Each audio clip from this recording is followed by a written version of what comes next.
को हम लोग एक्सप्लेन करेंगे बोहर एटॉमिक मॉडल से। अभी तक आपने थॉमसन मॉडल पढ़ा है और रदरफोर्ड मॉडल पढ़ा, वीगर मार्सन एक्सपेरिमेंट के विषय में पढ़ा था। ये सभी लेक्चर आपको डिस्क्रिप्शन बॉक्स में मिल जाएंगे, तो वहाँ पे जाके जरूर प्रीवियस लेक्चर को आप देखें, जिससे आपको कॉन्सेप्ट आपका क्लियर हो जाए। एक बार रिवीजन पे जाते हैं। थॉमसन मॉडल जब हमने स्टार्ट किया था, तो थॉमसन मॉडल में क्या था कि न्यूक्लियस था, एक पॉजिटिव स्फीयर है जो एक न्यूक्लियस था, और न्यूक्लियस में इलेक्ट्रॉन क्या थे, एम्बेडेड थे, मतलब जो वाटरमेलन सीड्स की तरह से उसमें धंसे हुए थे इलेक्ट्रॉन। ये दिया था थॉमसन मॉडल में। रदरफोर्ड ने क्या कहा? रदरफोर्ड ने ये कहा कि जो न्यूक्लियस होता है वो बहुत ही सूक्ष्म भाग में संकेंद्रित होता, मतलब किसी एक जगह सेंटर्ड है, उसके चारों ओर इलेक्ट्रॉन क्या होते हैं, चारों ओर चक्कर लगाते हैं। लेकिन इलेक्ट्रॉन की क्या कक्षाएं थी उसको एक्सप्लेन नहीं कर पाए। वहाँ पे रदरफोर्ड एटॉमिक मॉडल फेल हो गया, न्यूट्रॉन की एग्जिस्टेंस नहीं बता पाए, इसलिए रदरफोर्ड एटॉमिक मॉडल वहाँ पे फेल हो जाता है। इसके बाद आता है Bohr atomic model. Bohr atomic model का जो सबसे इम्पॉर्टेंट चीज़ ये है कि एक सिंगल इलेक्ट्रॉन एटम के लिए जो भी सिंगल इलेक्ट्रॉन एटम होते हैं उसके लिए ही ये सत्य है, मतलब मेनी इलेक्ट्रॉन एटम के लिए बोहर एटॉमिक मॉडल सत्य नहीं, मतलब वहाँ पे ट्रू नहीं है। केवल बोहर एटॉमिक मॉडल हम जहाँ पे अप्लाई करेंगे वो उस एटम में सिंगल इलेक्ट्रॉन होना चाहिए, सिंगल इलेक्ट्रॉन एटम के लिए ही सत्य है, मतलब एकल इलेक्ट्रॉन हो।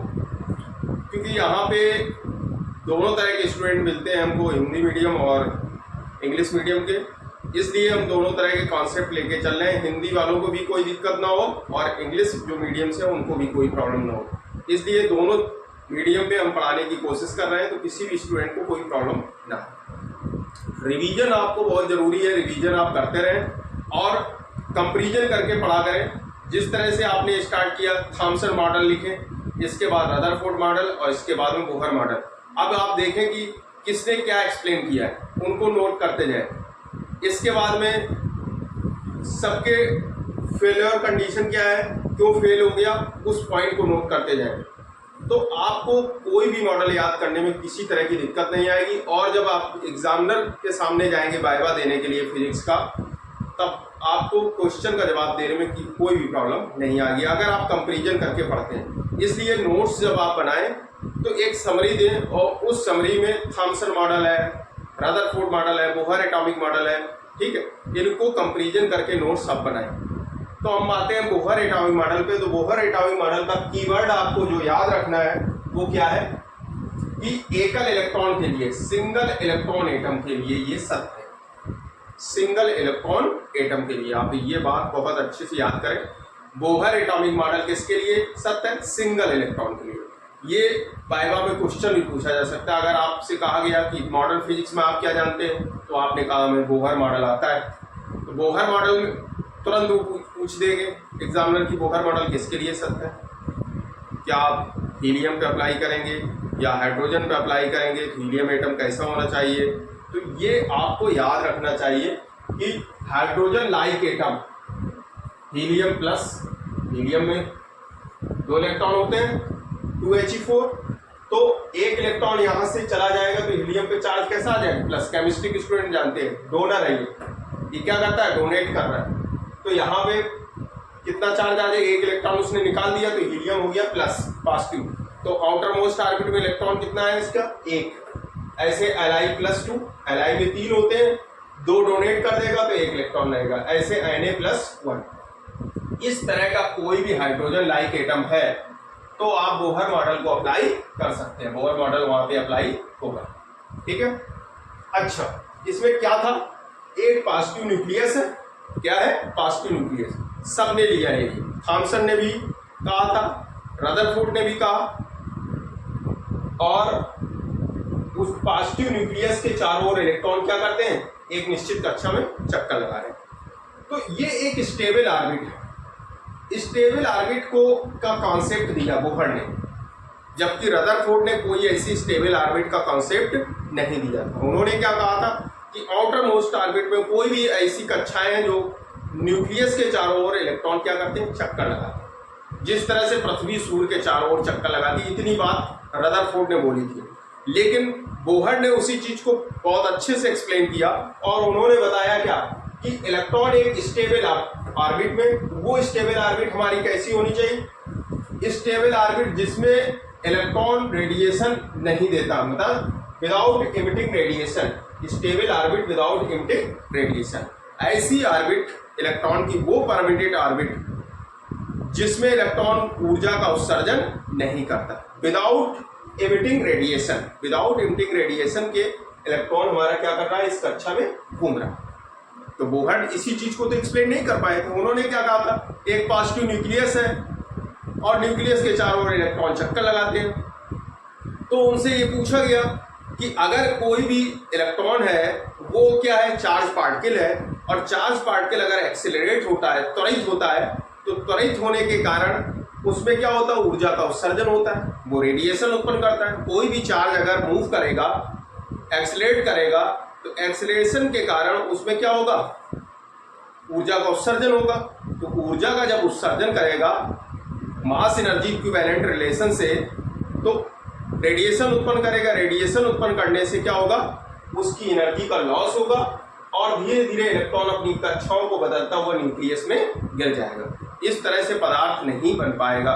इस चीज को रदरफोर्ड एक्सप्लेन नहीं कर पाए, जिसको बोहर ने बहुत अच्छे से एक्सप्लेन किया। उन्होंने कहा कि न्यूक्लियस होता है, एक पॉजिटिव न्यूक्लियस है सेंटर में, लेकिन उसके चारों ओर ऑर्बिट में इलेक्ट्रॉन क्या करते हैं, चक्कर लगाते हैं। तो ऑर्बिटल मोशन करते हैं, लेकिन वो उसकी स्टेबल ऑर्बिट होती है। वो क्या होती है, स्टेबल ऑर्बिट। और स्टेबल ऑर्बिट को उन्होंने डिफाइन किया without emitting radiation, without emitting radiation. मतलब एन इलेक्ट्रॉन जो होता है वो an atom can move around the nucleus, nucleus के चारों ओर तो घूमता है in a certain circular stable orbit. उसकी जो सर्टेन सर्कुलर ऑर्बिट होती है without emitting radiation, very most important line, certain circular stable orbit without emitting radiation. बिना ऊर्जा उत्सर्जन के वो कक्षाओं में घूम सकता है, वो उसकी परमिटेड ऑर्बिट होती है, जो उसकी स्टेबल ऑर्बिट कहलाती है। उस स्टेबल ऑर्बिट में इलेक्ट्रॉन क्या करता है, चक्कर लगाता है। इलेक्ट्रॉन नाभिक के चारों ओर ऊर्जा को उत्सर्जित ना करने वाली, जो जहां पे ऊर्जा उत्सर्जन नहीं होता है, ना करने वाली निश्चित वृत्तीय कक्षाओं में परिक्रमण करते हैं। पहली चीज जो रदरफोर्ड का ड्रॉबैक था, जो फेल्योर था, पहला पॉइंट, उस पहले पॉइंट को बोहर ने यहाँ पे एक्सप्लेन किया। अगर रदरफोर्ड के फेल्योर कंडीशन को आप याद नहीं रखेंगे कि फेलर ऑफ रदरफोर्ड मॉडल, ये आप लेक्चर देखेंगे हमारा, उसमें हेडिंग पड़ी होगी फेलर ऑफ रदरफोर्ड मॉडल, उसको आप जरूर देखें। जहाँ रदरफोर्ड मॉडल में क्या दोष थे, अगर दोष आपको नहीं पता है तो बोहर का एक्सप्लेनेशन आपको नहीं आएगा।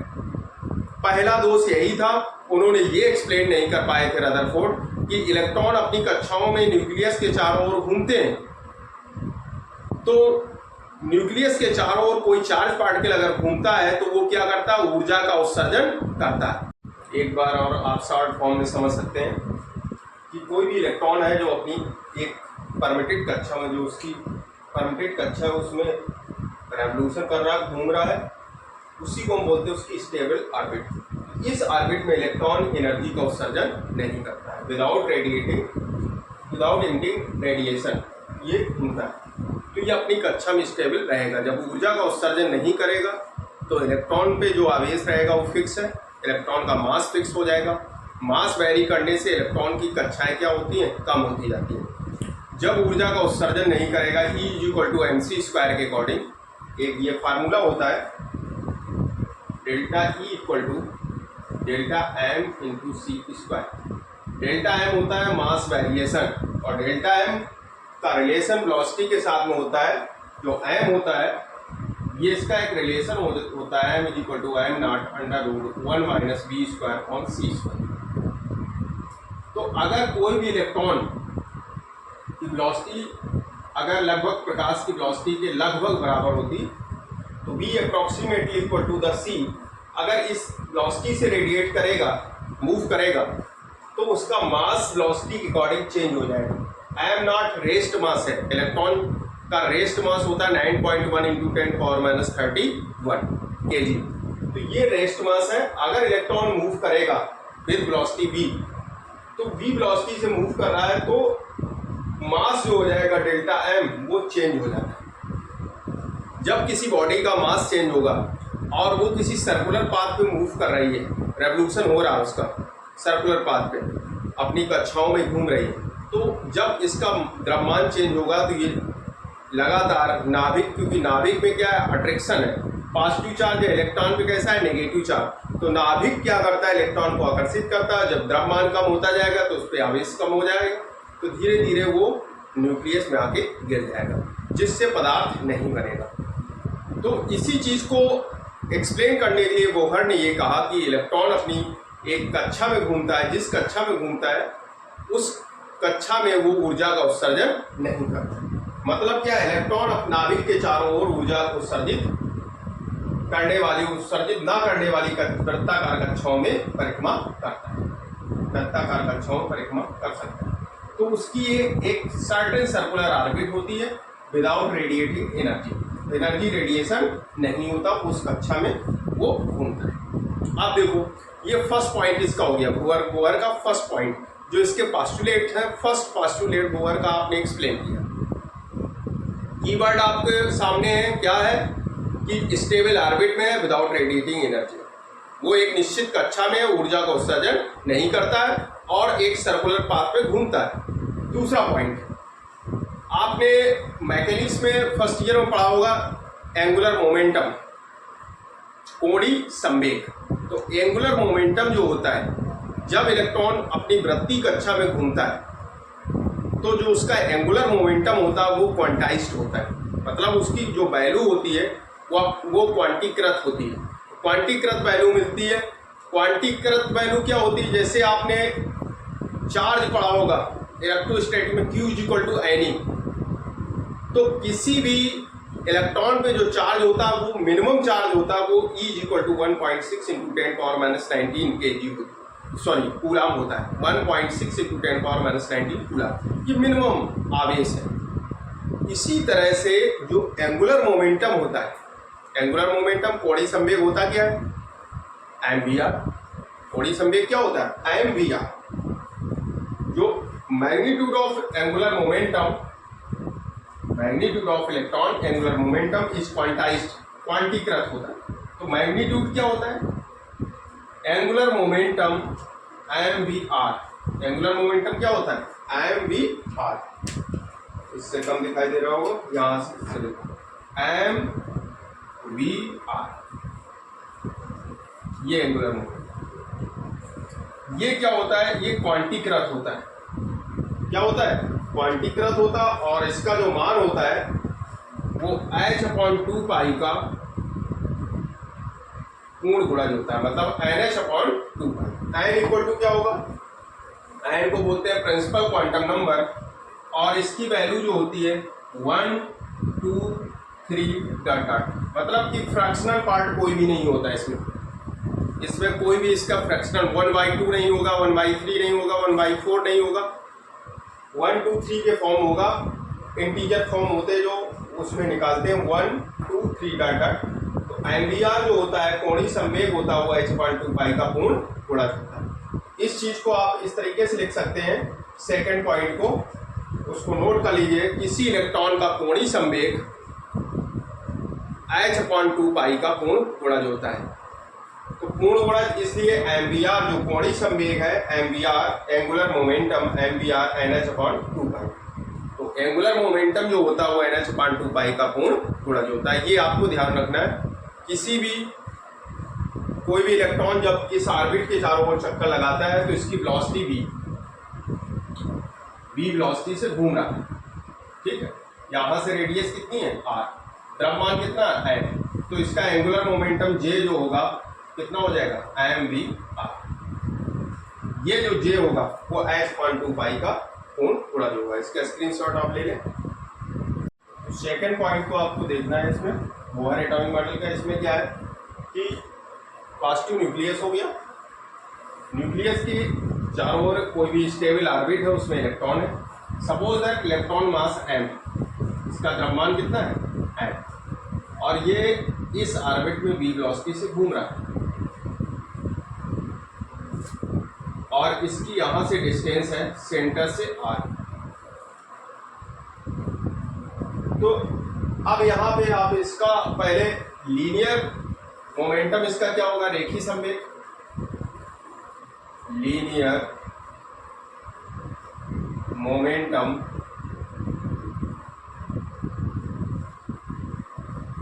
P is equal to M, P is equal to M. द्रव्यमान और वेग का गुणनफल होता है, उसको रेखीय संवेग कहते हैं। अब आपको निकालना है एंगुलर मोमेंटम, इसके चारों ओर घूम रहा है तो इसका एंगुलर मोमेंटम कितना होगा, तो एंगुलर मोमेंटम कितना हो जाएगा इसका, एंगुलर मोमेंटम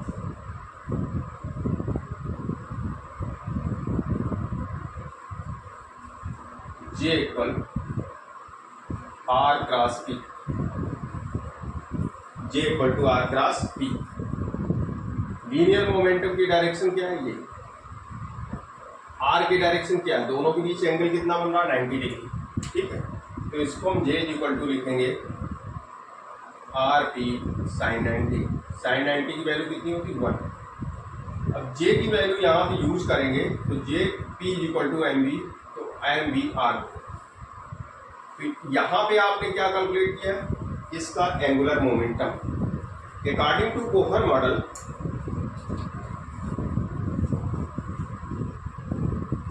According to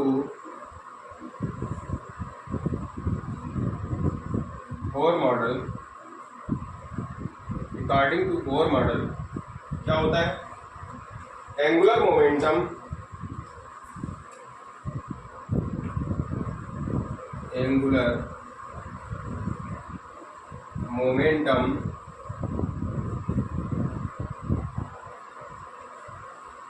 कैसा होता है, क्वांटाइज्ड होता है। ये क्या है, क्वांटाइज्ड। किसी भी इलेक्ट्रॉन का जो एंगुलर मोमेंटम है वो कैसा है, क्वांटाइज्ड। तो इसकी जो वैल्यू होती है angular momentum J equal to h/2 इसका integer multiple NH/2, integer multiple होता है NH/2। फिर आयन क्या है, आयन प्रिंसिपल क्वांटम नंबर 1 2 3 डट, मतलब आयन से कक्षाएं डिफाइन होती हैं, पहली कक्षा, दूसरी कक्षा, तीसरी कक्षा। किस कक्षा में इलेक्ट्रॉन उसको एन के द्वारा डिफाइन किया जाता है। तो कक्षाएं पॉइंट 1 में होंगी नहीं, पॉइंट 2 में होंगी नहीं, तो किस में होगी, इंटीजर फॉर्म में होंगी कक्षाएं। तो ये प्रिंसिपल क्वांटम नंबर है एन, जो ऑर्बिट को डिफाइन करता है, ऑर्बिटल नंबर को। n is equal to 1 2 3 orbital number जो होते हैं। ये यहाँ पे जो J की वैल्यू है वो J कितना है, MVR। MVR जो होता है NH/2। अच्छा, यहाँ पे आप इस तरीके से भी लिख सकते हैं VN RN। RN है nth radius of nth orbit, nवीं कक्षा की त्रिज्या, रेडियस ऑफ nth ऑर्बिट। और Vn है velocity of nth orbit. nth orbit में इलेक्ट्रॉन की वेलोसिटी ऑफ इलेक्ट्रॉन यहाँ लिख देंगे, velocity of electron in nth orbit. nth orbit में जो इलेक्ट्रॉन की वेलोसिटी है उसको डिफाइन करें। तो ये बहुत इंपॉर्टेंट कॉन्सेप्ट है। जब इसका डेरिवेशन हाइड्रोजन एटम के लिए सॉल्व करेंगे, स्पेक्ट्रम डिफाइन करेंगे, लाइमन बावर पास्चन ब्रैकेट फुंड सीरीज कैलकुलेट करेंगे, तब वहाँ भी इस फार्मूले का यूज होगा। इस फार्मूले का भी स्क्रीनशॉट ले लीजिए। बोहर थर्ड मॉडल का थर्ड पॉइंट क्या है। फर्स्ट पॉइंट में आपने देखा कि इलेक्ट्रॉन अपनी परमिटेड ऑर्बिट में घूम रहा है, लेकिन वो एनर्जी का रेडिएशन नहीं करता। अब यहाँ पे गया है, एनर्जी रेडिएशन इलेक्ट्रॉन कर रहा है, लेकिन किस कंडीशन में कर रहा है, इस चीज़ को आपको देखना है। कि इलेक्ट्रॉन अगर दो स्टेट हैं, एक होती है ग्राउंड स्टेट, यहाँ पे अगर इलेक्ट्रॉन ग्राउंड स्टेट में है और ये एक्साइटेड स्टेट, मतलब इस तरह से ऑर्बिट है और ये न्यूक्लियस है, इलेक्ट्रॉन ये जहाँ पे जिस परमिटेड ऑर्बिट में इलेक्ट्रॉन घूमता है वो उसकी ग्राउंड स्टेट होती है। जैसे आप अपने घर में आराम से रह सकते हैं, तो घर में आप आराम से रह सकते हैं, ये आपकी ग्राउंड स्टेट है जहाँ पे आप आराम से रह सकते हैं। एक्साइटेड स्टेट क्या होगी?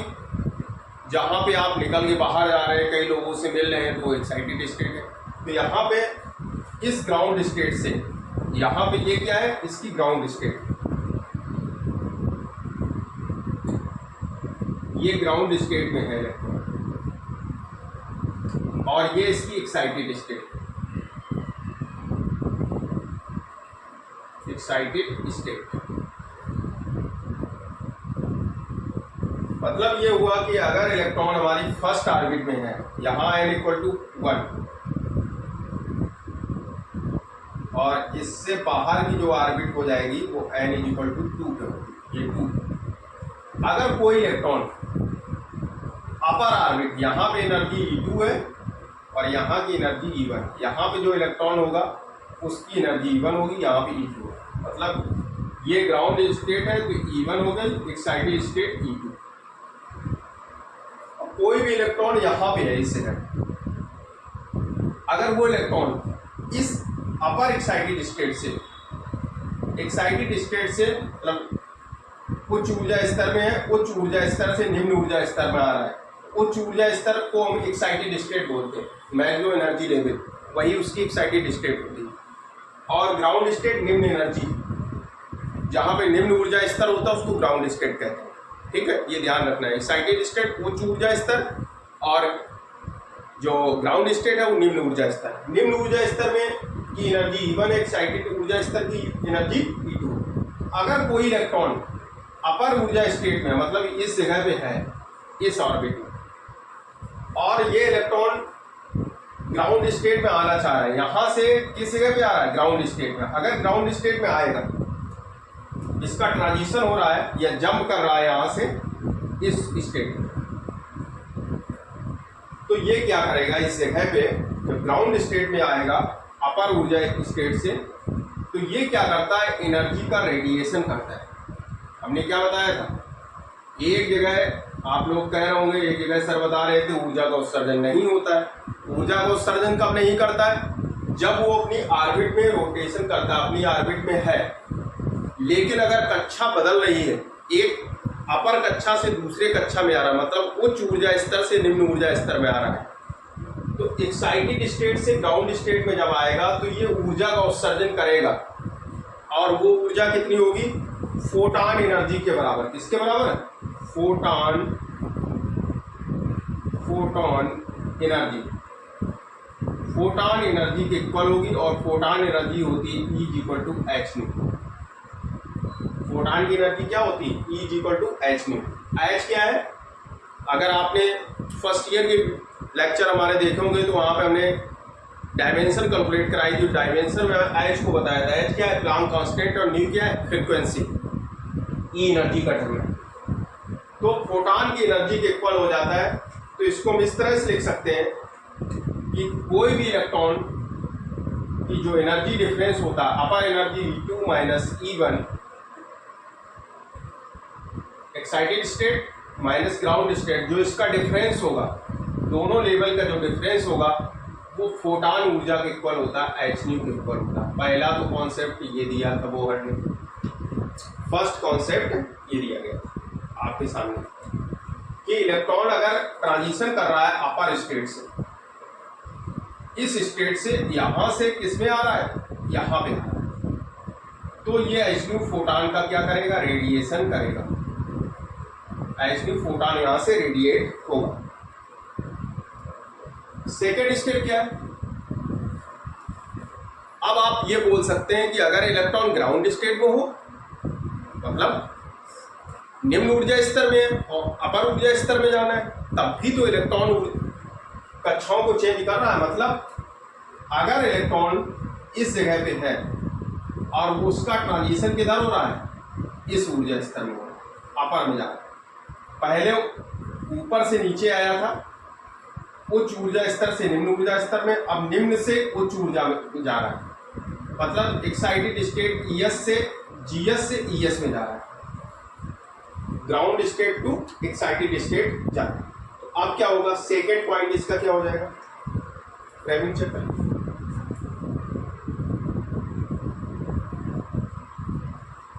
अब इसका पॉइंट क्या होगा कि इलेक्ट्रॉन हमारा यहां पे है और ये इसकी ग्राउंड स्टेट है, एनर्जी E1 है, और ये इसकी एक्साइटेड स्टेट है, एनर्जी E2 है।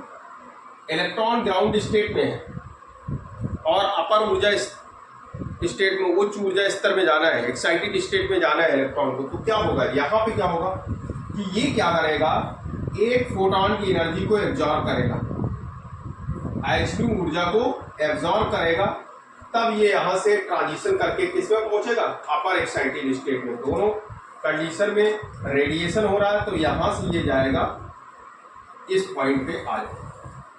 तब जब ये एब्जॉर्ब करेगा, एब्जॉर्प्शन होगा इसका hν फोटॉन को अवशोषित करने के बाद, यहाँ पे क्या होता है, इमिशन होता है। यहाँ क्या होगा, इमिशन, ये इमिट करता है। यहाँ एब्जॉर्प्शन है, यहाँ पे इमिशन।